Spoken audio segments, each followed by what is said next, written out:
Excellent. We are on live. Right now we can get started. We'll start with the prayer first.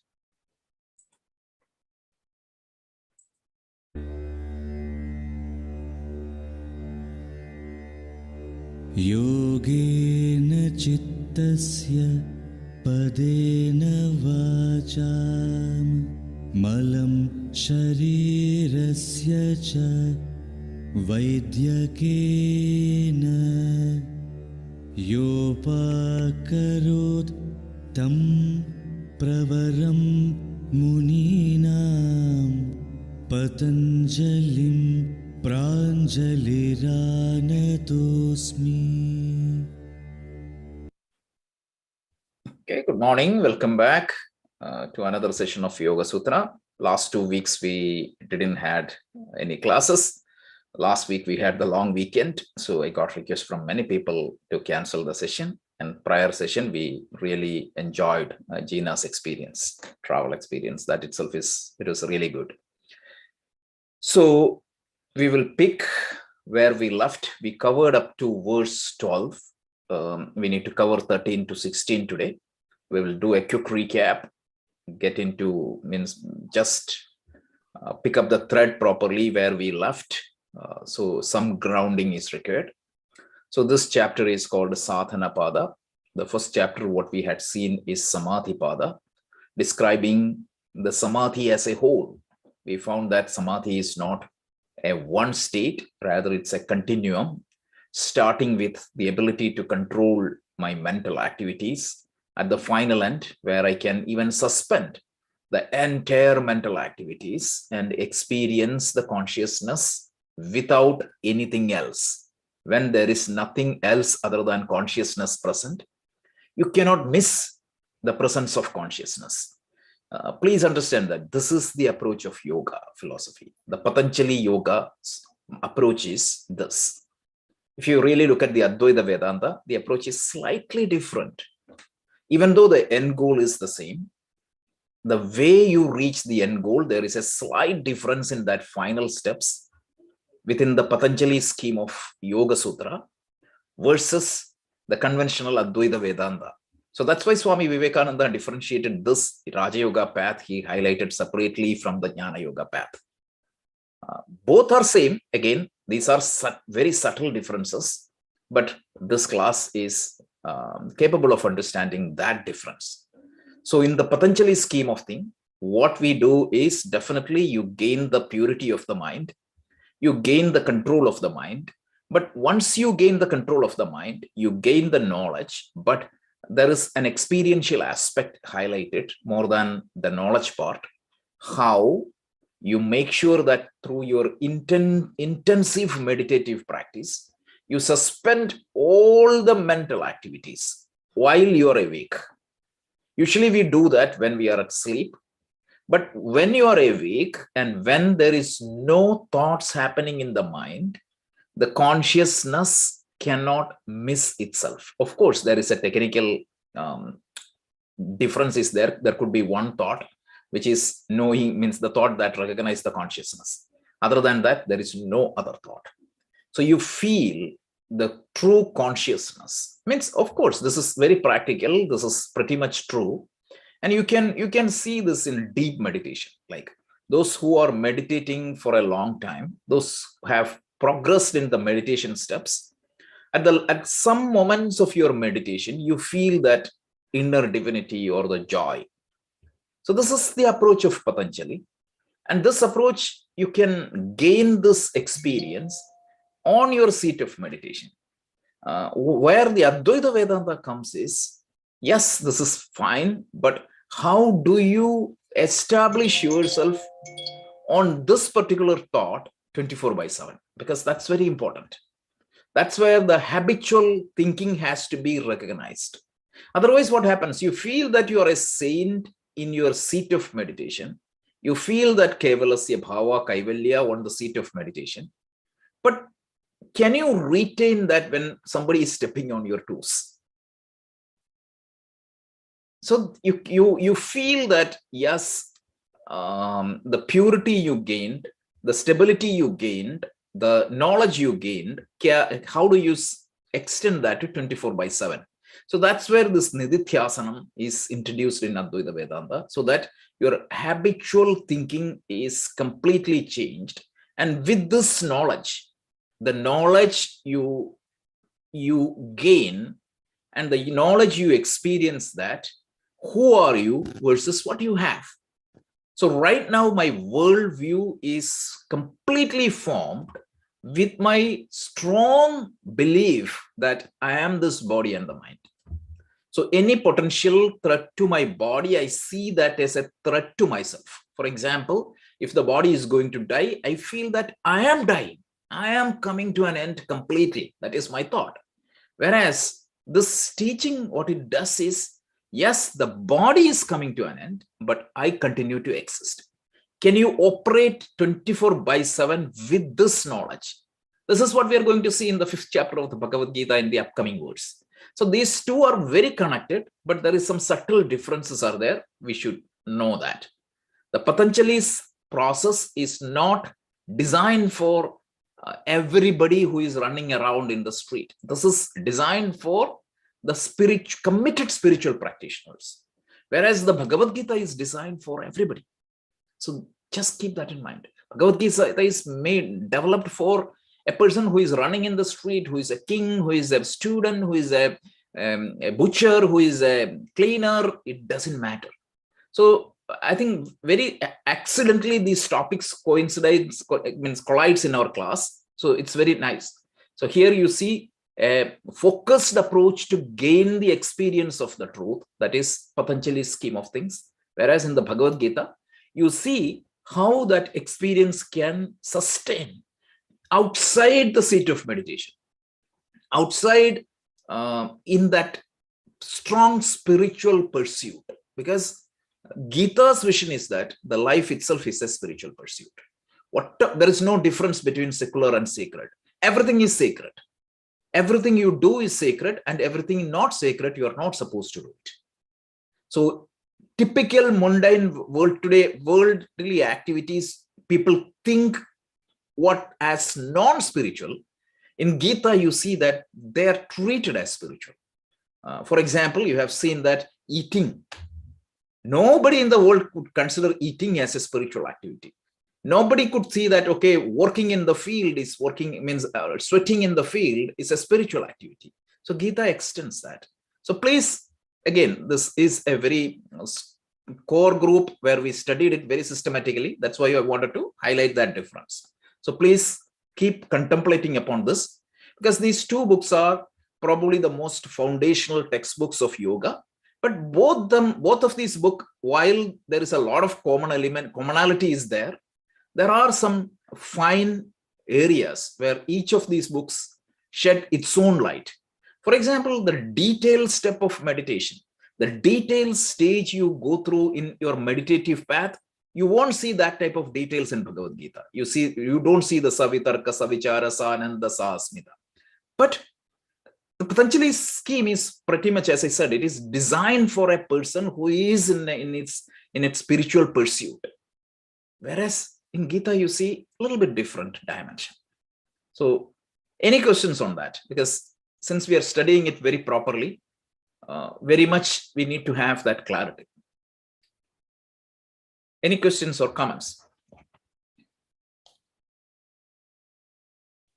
Yeah, just a comment, Rajesh. Actually, I'm just adding that. So, yeah, so I had some discussion with one of my friend here actually on this Bhagavad Gita. So there is some misconception here, which is that so the vision of Bhagavad Gita is that vision of Vedanta is that vision of our Hindu philosophy entire is that these four varnas that we have, that one. So one doesn't. Our vision is that what doesn't have to grow to ultimately to the Brahman thing, and then one gets the moksha. That's not it. That is wherever the Swadharma is there, from there actually you can reach the ultimate point. That is, there is no everybody, for example, from Shudra first they have to grow stepwise, then go to the Brahmana, then you get a moksha. That's not what they are saying. That is, wherever you are there, whichever the bracket you belong right now, that is, you just practice that one sincerely, and then you lead to the moksha. That's what it is. That's what it says that is. So we have to get to our mind that one. Just want to clarify that. Yeah. Right. And also, one more thing is, please don't think that it is by birth. That's where the misconception is. A lot of people think that I'm stuck by the birth. This is not jati. If jati is different from varna, please understand that. Jati is that which is born. It doesn't matter. Nobody is talking about a jati brahmana in the scriptures. This is where people took advantage, and people took a lot of. We will talk about this later in the Gita, because already we had seen this in the 4th chapter, where Krishna clarifying this pretty much. Chaturvarnyam maya srishtam guna karma vibhagasha. So that's very important. And in the 5th chapter, we are going to see what should be the characteristics of a pandita. Pandita samadarshina. You cannot look down upon anybody. So he tells like a spiritual seeker, and also it tells like a cow, a hasti, meaning like an elephant, a cow, and a cow eater. So a man who is pretty much in the primitive stage of his culture, and a man who expresses the highest form of culture, both of them has to be seen or looked at with the same eyes.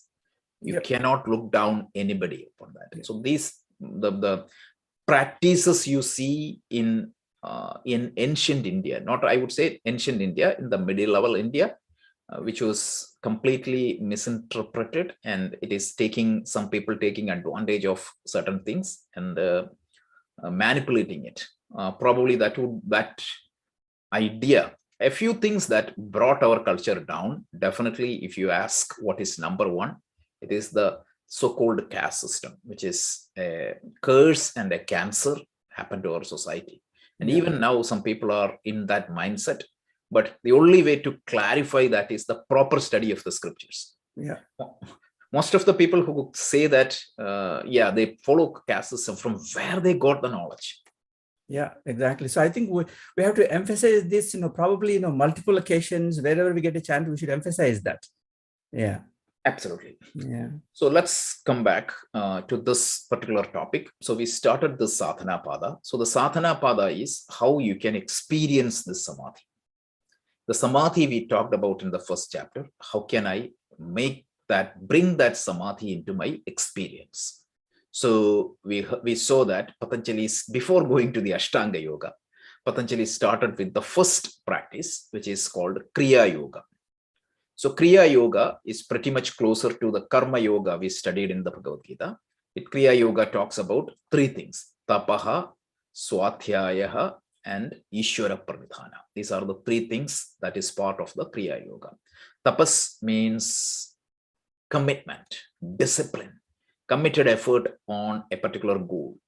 Please don't think tapas as just hanging on a legs in a tree. No, that's what the Purana paints a picture.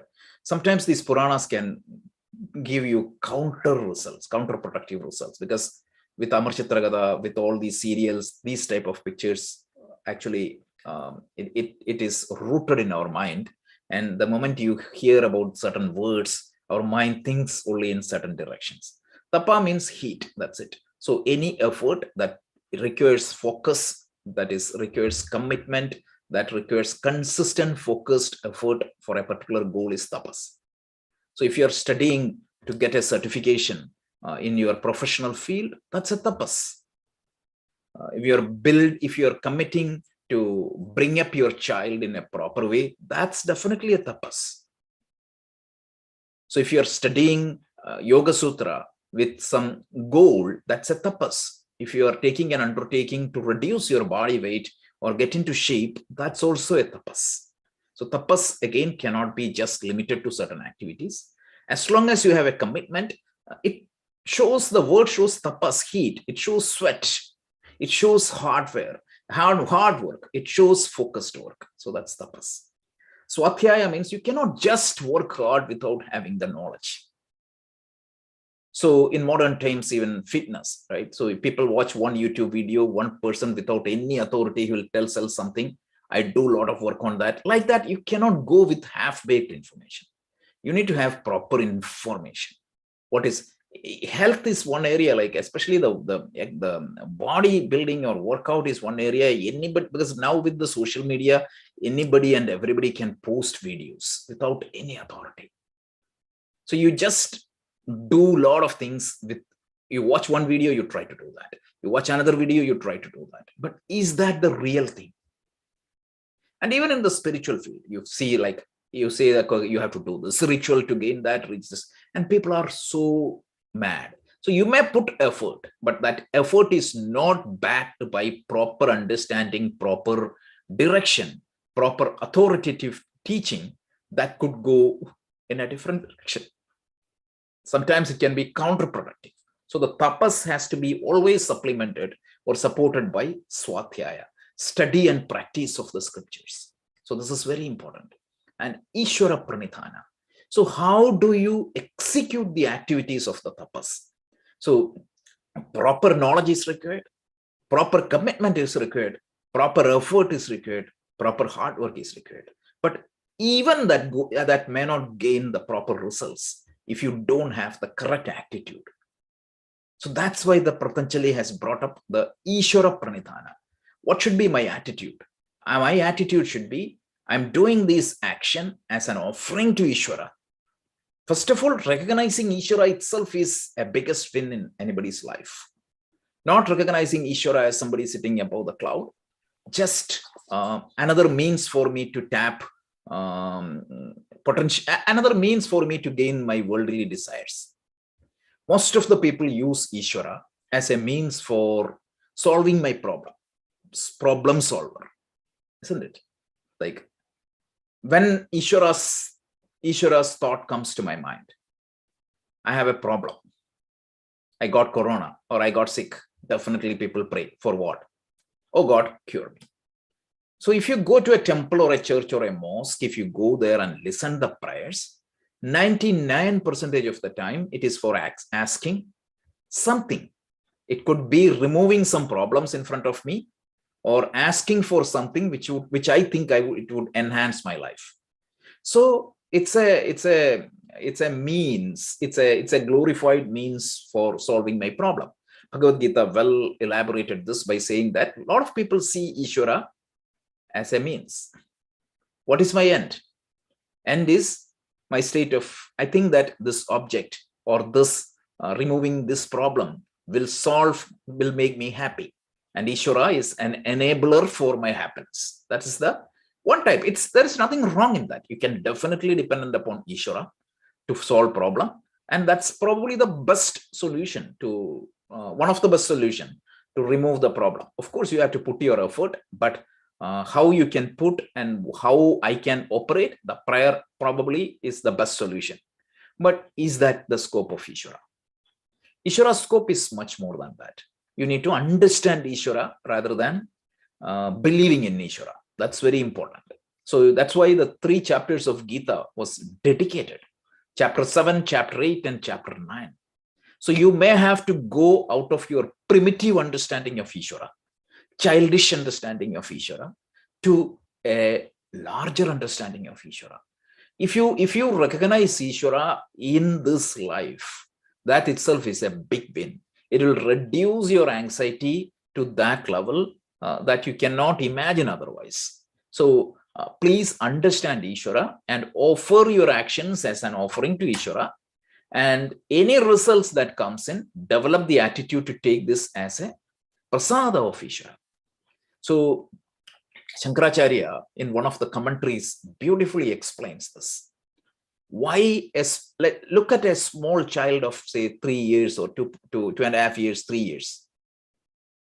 What is that child's worldview? Everything I wish should come true.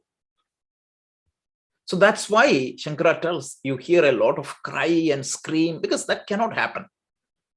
The child wish something which may be harmful to that child. The mother, probably the most loving person, the person who loves the child more than herself, she may decide not to give that to the child. For example, let's say that if the child wants to touch the fire, The child thinks that the fire is something which is good for me. It makes me happy. It's a fantastic experience. But the mother, even if the child screams and cries and everything, the mother won't let the child to touch the fire. Why? Out of love. Because without knowing that, the child may think that the mother is unfair, the mother is not good, but the fact is different. So as grown-up childs, we expect everything to come in our way. There is nothing wrong in wishing. There is nothing wrong in trying for things to come in my way. But if that is in spite of my effort, if that is not coming in my way, understand that there is a reason behind that. There is an order, there is a cosmic order, there is overall scheme of things. Things cannot go bypass that. And when you have that understanding, it gives you the grace, it gives you that maturity to accept things that are not in line with my own wish and want. And it helps you to fit well within the overall scheme of things and operate efficiently in the world. And that's where the understanding of Ishvara, understanding of the Dharma is very important. When you do that, what happens? This Tapa, Swadhyaya and Ishvara Pranidhana, it helps you to reduce the kleshas of my mind. This is what Patanjali tells. It's very scientific. It is very nicely. So the 5 types of klesha he highlights. If you remember, avidya, asmita, raga, dvesha, apinivesha. These are the 5 different types of klesha. This is the problem. So we talked about each one of those. What is avidya? It is the ability to see things as it is. It's very big topic. We had the long discussion. Asmita, the I-ness. There is nothing wrong in having the I-ness, but the problem is that false identity, the sense of ego, that is the problem. It's not the pride. You should be proud of some things you do. Otherwise, the life will not go. Asmita means this false identity that I did. Who am I? The definition of I is the problem. That's all. Then extremely binding attachment. There is no problem in having the attachment, but if it's an extremely binding attachment, it's a problem. Dvesha, exactly the opposite. Binding desire to get rid of something. Apinivesha means what? It's the clinging attachment to this life, thinking that I am this body and the mind, and I'm afraid of any state of change, that I'm afraid of death. Yeah, everybody is afraid of death. What is the cure? What is the cure? One thing that is certain in our life is we all are going to die. Only thing you can do is you can postpone that as much as possible, and you should do that. You should take care of your body. You should take care of your mind. You should do all the treatment, and even the best treatment cannot extend more than as per the recorded history. I think the longest longevity was a lady. I believe that in New York it is 121 or something like that. That's it. Of course, there could be there without recording, but how much you can extend? Maybe 200 years. Let's say that if science develops tomorrow, and maybe 300 years. But 300 years also comes to an end. Where is Shankara? Where is Buddha? Where is Krishna? Where is Christ? Even the Avatara Purushas came and gone. So how can you expect that your life is going to be infinite? This is the famous Yaksha's question to Yudhishthira. What is the greatest wonder of the world? So Yudhishthira's answer was very important. Every day people see the other people dying, but still they never ever think that I have to go through this. They think their life is infinite.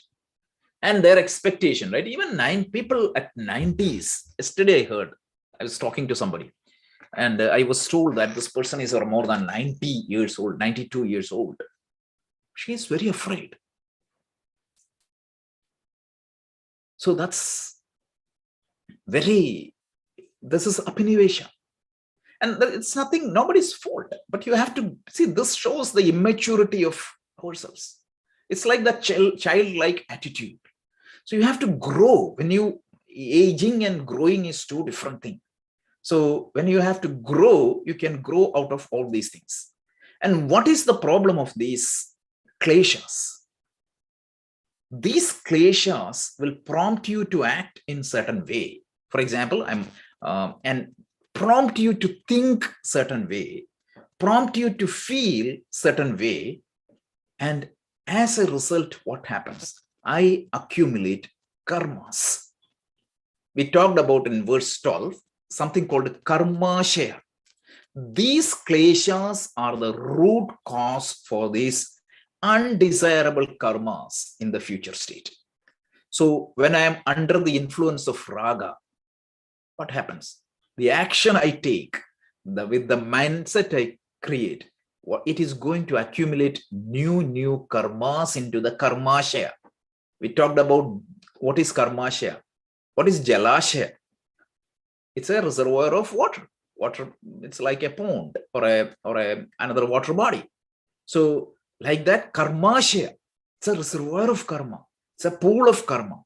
What happens? To that, when I act under the influence of these kleshas, I gain more and more karma, which prompts me more and more new life with more and more sufferings. So this is the chain. This is the web. This is called bondage of karma. You under the spell of these dveshas, act new karma, and that karmas create new impression, and that new impression manifests itself as new situation, which will add new karma. This is the problem. This is the karma bandha, bondage of karma. If you sit and think for 5 minutes, you know that the validity of this statement. This is very, very important. So that's what Patanjali was trying to explain. So remember, this Kriya Yoga is a means to reduce these kleshas, right? And what is the impact of these kleshas? We just saw, because it is going to add more and more items into your pool of karma. So let's continue with the verse 13.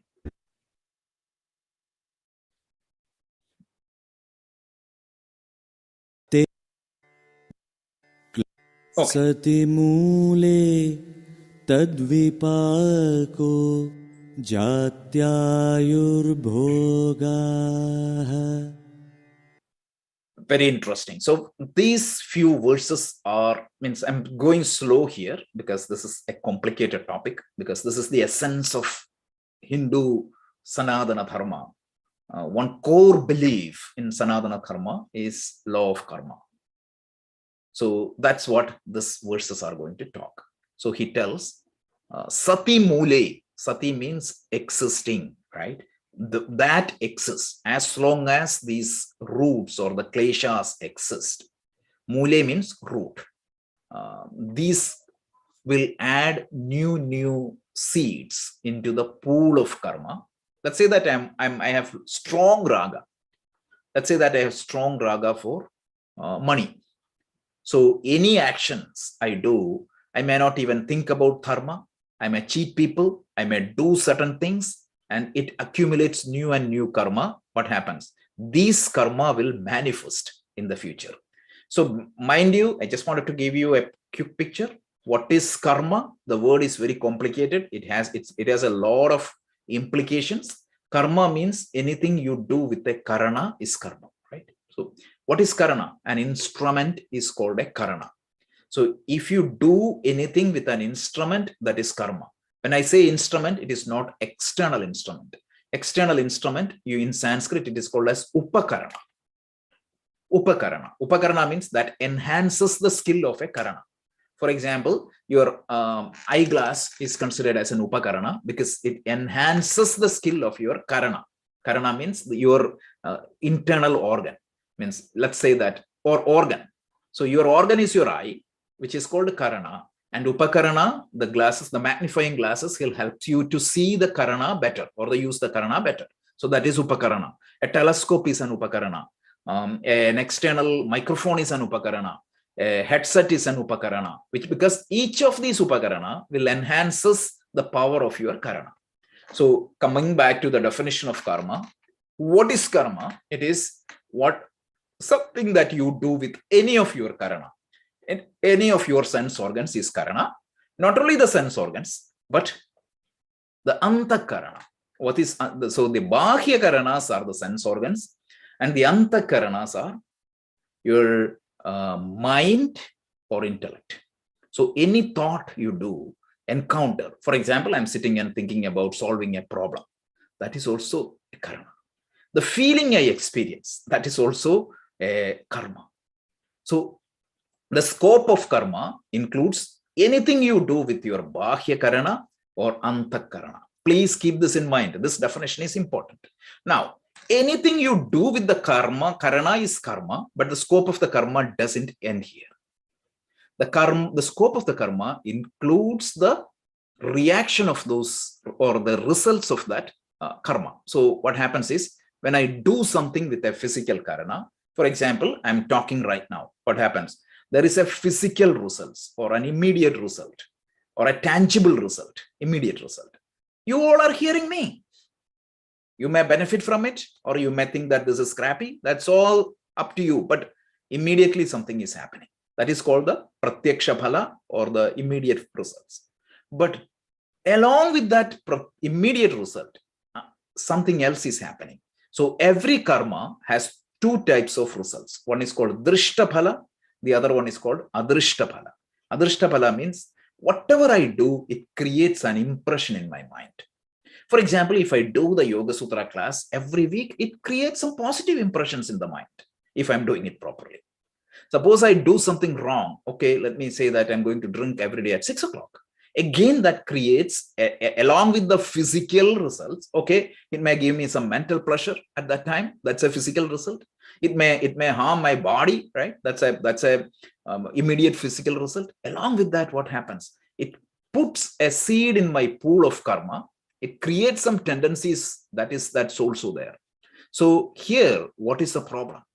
What Patanjali tells, the root of these kleshas exist. It creates new impressions in my mind, new karma. So the scope of karma includes the action you do and also the impression you accumulate. And the karma bandha means this in our scriptures, karmas, it says like, because of karma you suffer, because of the karma you benefit. It implies this adrishta phala. So depending upon the context, you may have to interpret. Is it when you say the word karma, is that referring to the action, or is that referring to the impression accumulated as a result of the action? Because Sanskrit is a complicated language. It means, depending upon the context, the meaning will change. So that here the karma indicates the impressions of the actions generated, the actions you performed. The kleshas will prompt you for certain actions. And as long as these kleshas exist, these actions will create some karmas, impressions in my mind. And what happens? It will vipaka. It will be fruited or ripened in a future state of time as what? It is the birth, my future birth, the future lifespan, and the life experience will be heavily determined by these karmas. So this is the basic law of karma. So the type of birth, for example, Ramana Maharshi's birth, Ramakrishna Paramahamsa's birth, it was heavily influenced by their karma, right? Because when they came to this world, they were ready to ripen. Their mind was pure, their mind was stable. They didn't have to do a lot of karma yoga, upasana yoga, or kriya yoga. They could directly go to the jnana yoga. You can think about Shankaracharya. Shankaracharya was at the age of 7, 8. He wanted to go out. You can read the story.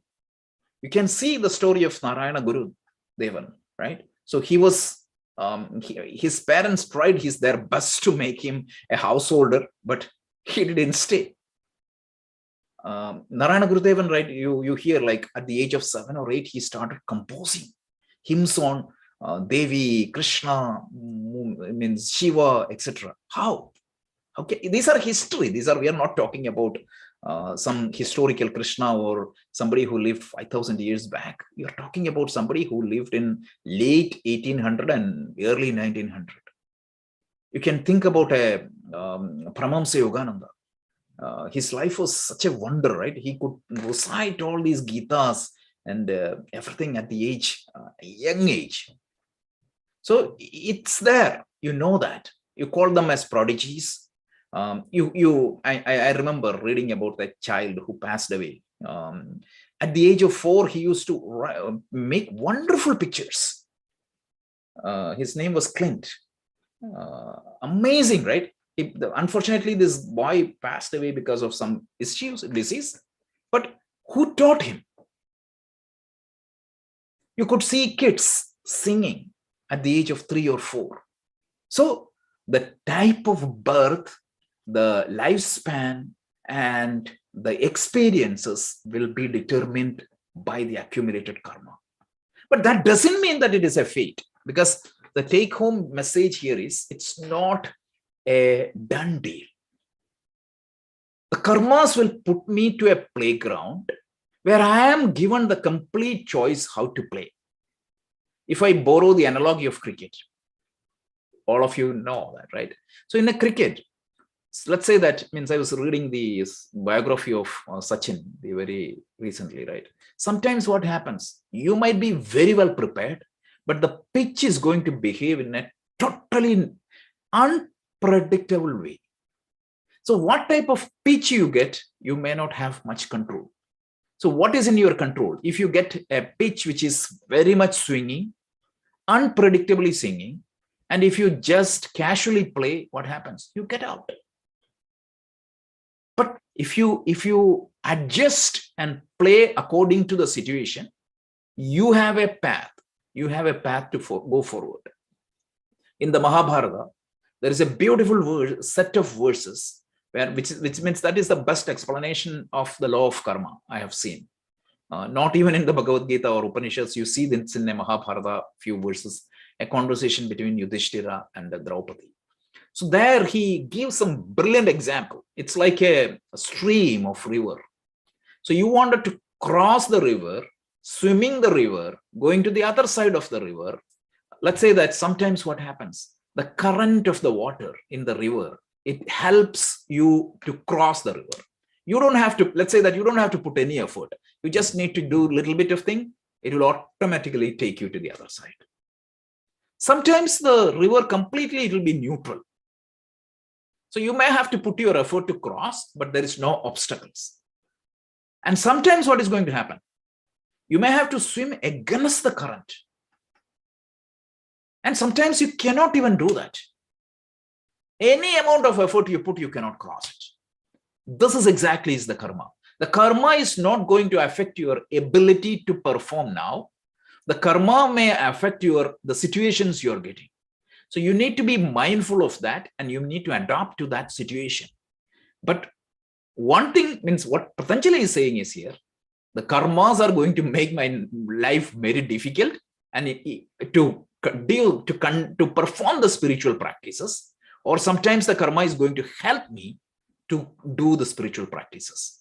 So some people, if they go to the seat of meditation, what happens? They cannot meditate. If it's a complete failure, you think that you cannot do, you may have to do some other sadhanas. This is what you try to do, right? So if you want to swim straight, it won't take you there. So instead, what you do, you swim a little bit sideways, and then you come back.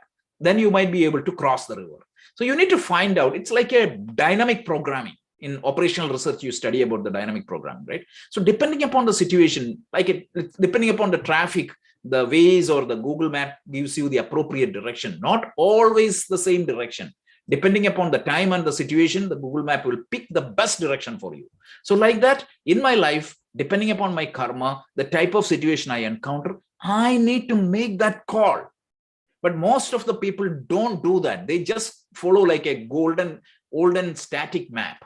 So suppose I want to go to New York, I just take a printout, and it's a static printout without considering the traffic, without considering the accident, without considering any of the situations that are happening right now in the street. It's not the best way. So you have to be agile. You have to be adapting to the situation. This is the meaning of the agile. Word agile, right? In modern program project management, agile means you need to be ready to face that challenge or changing circumstances at any point of time. And this, what happens? this karmas, if you don't pay attention to your kleshas, it is going to affect your karmas pretty much, because nobody wants to play in a difficult pitch. So what can I do to make sure that that pitch is favorable to me? So that's where you need to pay attention to Kriya Yoga. The Kriya Yoga is going to make that pitch a little bit favorable to me, so that the ball will come to my bat so that I can hit freely. Otherwise, I need to pay more. It's more difficult for me to navigate in that pitch. So this is very important. So understand that this sati means existing, mule, root. As long as the roots of these kleshas exist as seeds in the karmashaya, that will manifest as a particular, and manifest, it will determine the type of birth, it will determine my age, it means the duration of my birth, and it may determine the life experiences I have. But Patanjali is not saying something which I wanted to highlight here, is that it is not going to affect your ability to face life. Krishna tells that in the Bhagavad Gita, and Patanjali tells that here also in later point of time. It's not the law of karma. Please don't think that it is fatalistic. It makes me responsible to face my life. A lot of people think that India is poor, or the Hindus are not aggressive or doing their job because of karma. They think that it is fate, everything is karma, so they just take everything as Ishvara's wishes. That's not what the law of karma teaches. It's the most negative teaching on the law of karma. Law of karma is not fatalistic. Law of karma is making me responsible for doing things properly and taking ownership. When somebody criticizes you that law of karma is bad, have you ever thought? Means I'm just thinking like how people are childish to criticize something when what they believe is more childish. So imagine somebody coming and telling you that law of karma is wrong. What does that mean? What is he implying to? He is very rich. The next door neighbor is a slum child. What is his explanation on that? If you ask him, he will say that that is God's wish. So what is the criteria by which the God is determining the type of birth, the life experiences of people? Randomly his wish.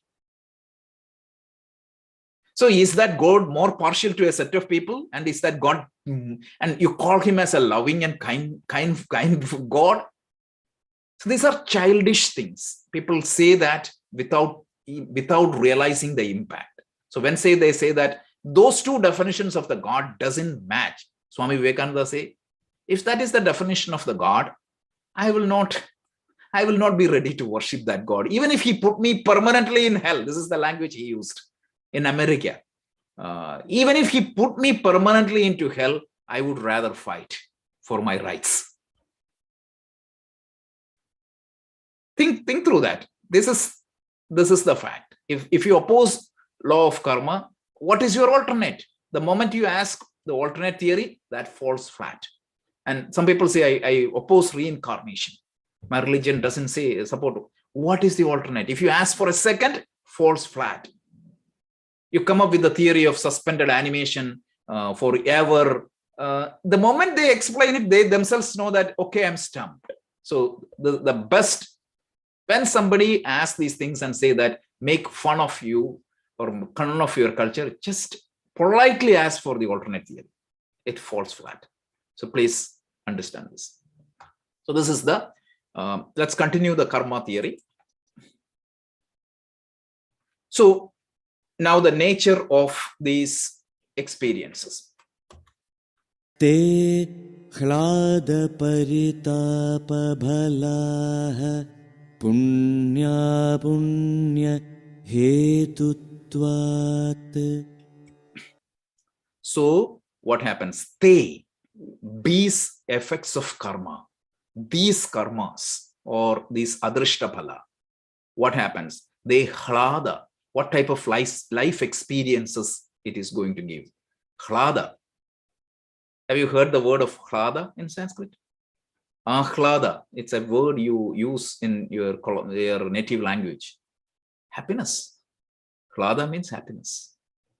Pleasant experiences.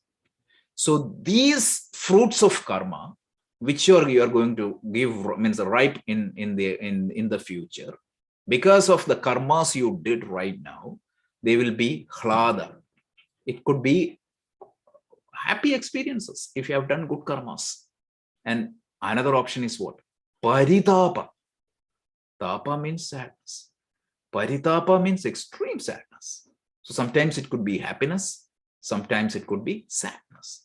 It could be pleasure, it could be pain. Phala. Phala means what? Fruits. The fruits of this karma arising from these kleshas or arising from your actions, future, the karmas, the present karma, the future results of my present karmas, it could be hlada or paritapa. It could be pleasure or pain. It could be punya, apunya. It could be the results of what? These pleasure and pain would be the results of punya hetutvad. The reason for this pleasure and pain is the punya I acquire or the apunya I acquire. So the present karma could put some impressions or some latency into my mind, adrishta phala, and that adrishta phala could be punya or apunya. If it is a punya credit, what happens? I'll get that encashed in the future sometimes. And if it is an apunya, it will manifest itself as a pain in the future. So this is the law of karma. So this law of karma is common in all the tradition of the Indic culture, whether it is Sankhya, Vedanta, Yoga, Mimamsa, everywhere this law of karma, the acceptance of law of karma is there. And this is not just in the Hindu culture. You would see the same thing in Buddhist, Jainist, Sikh, all these dharmic tradition. Whoever accept the concept of karma, dharma, or the belief in karma, they are believing in this karma.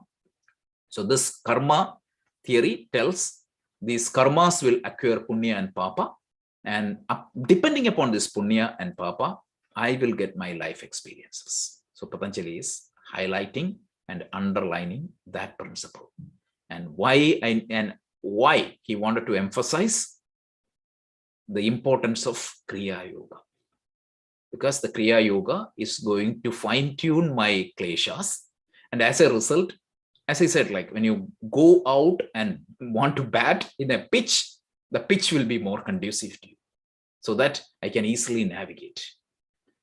If you are going to swim, the currents won't come and obstruct my way. And in fact, sometimes these currents comes and saves me. So this is very important. The belief of law, the law of karma is fundamental in yoga and Vedanta. So he is underlying that. So please understand this law of karma. So I think I explained this multiple times. So you need to understand what is karma, what is the drishta phala and adrishta phala, how you get a birth, right? So the different karmas or different types of karma. So you know that what is sanchita karma, or you know what is agami karma, what is prarabdha karma. We already talked about all these things. If you have any doubt on that, just raise your hand or ask questions during the Q&A session, because it's important to understand the whole idea, right?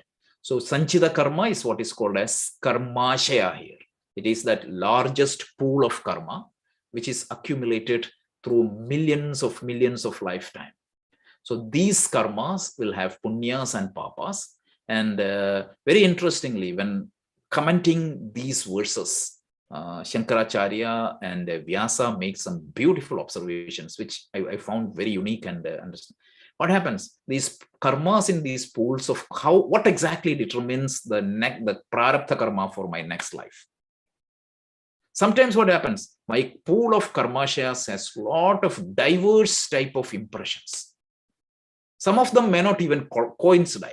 You cannot put the karma phala A, karma phala B and put a life. So the life is determined based upon the best possibilities, right? So let's say that sometimes you yourself may have karmas which cannot be combined into one life. So it may determine multiple life. So this is a detailed explanation given by Vyasa in his commentary of these verses. So this is called karmashaya. And at the end of your current life, some algorithm is going to determine what exactly is the pool of subset of karma, which is going to determine the next life. And that subset is known as prarabdha karma. And this prarabdha karma, once it starts, you cannot eliminate it. Even if you gain the self-realization or the moksha, that prarabdha continue to work. Then there is some other karma is called agami karma or kriyamana karma, because during this life, you may accumulate new karma. So when those karmas are known as agami or kriyamana. So we need to know what is sanchita karma, what is prarabdha karma, what is agami karma, kriyamana karma. And you need to know what is drishta and what is adrishta. And you need to know sometimes your free will itself will be impacted. You don't have 100% free will. Of course, a man of self-realization has 100% free will. We have partial free will. The animals do not have any free will. The animals and the trees are programmed to operate in a certain way, so that they are exhausting some karmas they have. But a human being, since he is given the ability to have these partial free will, you have some choice, and make use of that choice and try to gain that full free will. This is the essence of this verse.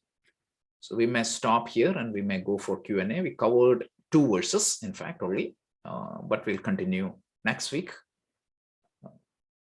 But let me do the final chanting and then we can come back to Q&A.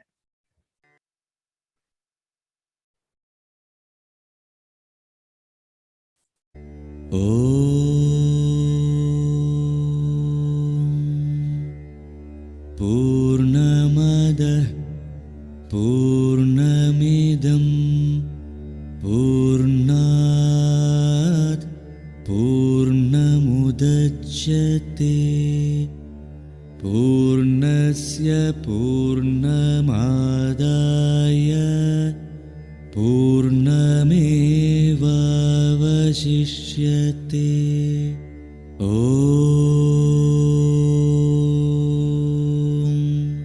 Shanti, Shanti, Shanti.